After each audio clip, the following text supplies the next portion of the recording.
What's up, Salsa Bros? Welcome back. Today, we've got a special episode. I decided that I was going to take a popular recipe online for Pico de Gallo and put it to the test by making it myself. Let's go.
Here it is, a few hours later after it had time for all the flavors to kind of blend together in the fridge.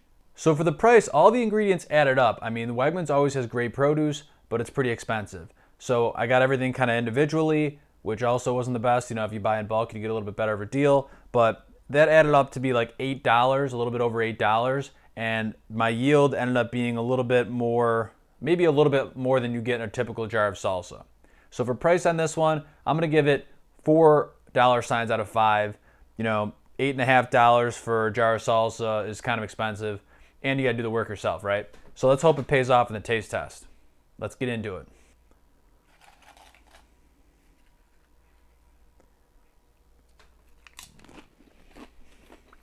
Wow, that was a big bite. I'm getting a lot of flavor right off the bat. I mean, this is about as fresh as it comes, right? You go to the store, you buy all the best looking produce, you make it fresh, and you eat it an hour or two later after you give the flavors a little bit of a chance to blend together. So it's very fresh tasting.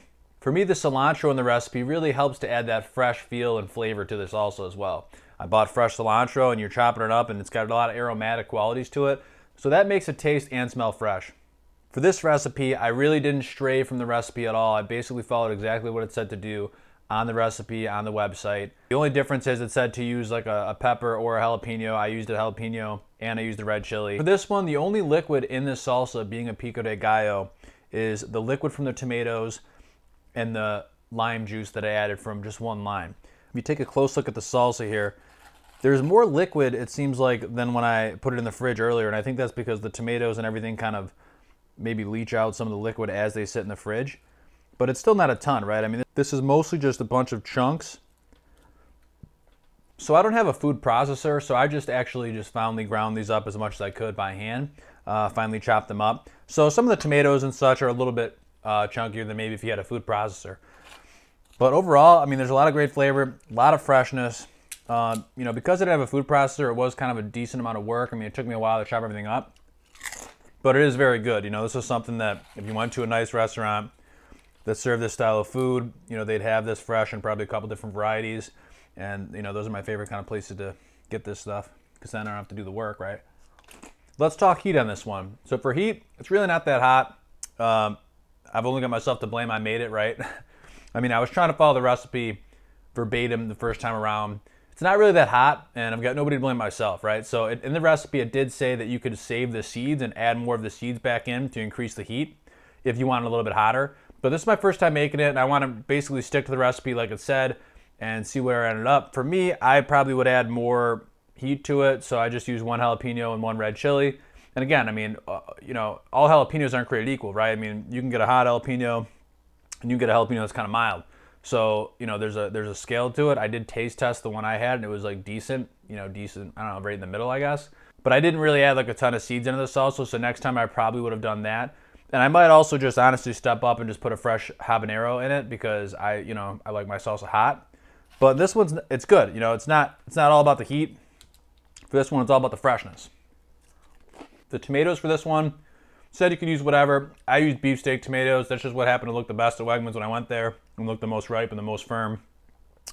I do like Roma tomatoes, and I feel like those are firm, so those probably would be good in this too. To be consistent, I'm going to give it a heat score though, and this one's going to come in like a 4. I mean, it has got a fresh jalapeno in it and a fresh red chili. There's a little bit of spice to it. I do taste it. It's just not really that hot. Again, I would have added more seeds back into it or added a hotter pepper into it. For flavor on this one, I like the addition of the red onion. I like red onion. I think it's got a little bit of sweetness to it, and I think that balances out some of the other the heat from the peppers. You know, the little bit of heat the peppers do have. And these tomatoes are just killing it, right? These are good tomatoes. The flavor of your tomatoes probably is a huge determination of whether or not your fresh pico comes out good. On flavor, I'm gonna have to give it like an 8.5 out of 10. I really enjoyed the cilantro. It's got that fresh flavor to it. The sweetness of the red onion is really good on this.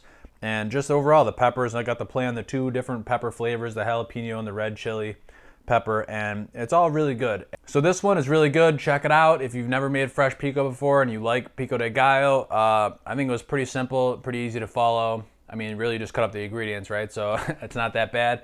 But it comes out really good. And again, the most important thing is getting the best, freshest ingredients, because there's really nowhere to hide them. I mean, that's all there is in the salsa. You're not adding any sugar to it. You know, you're not cooking it. I mean, it's just the fresh ingredients. For an overall Salsa Bro score, I'm gonna give this one an 8, a solid 8.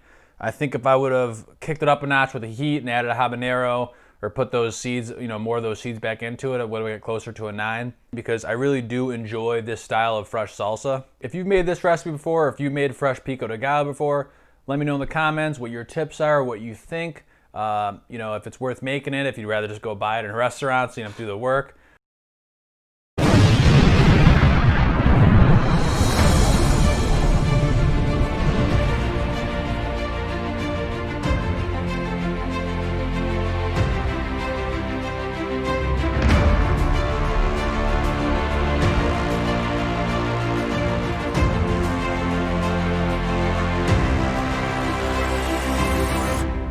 Thanks for watching.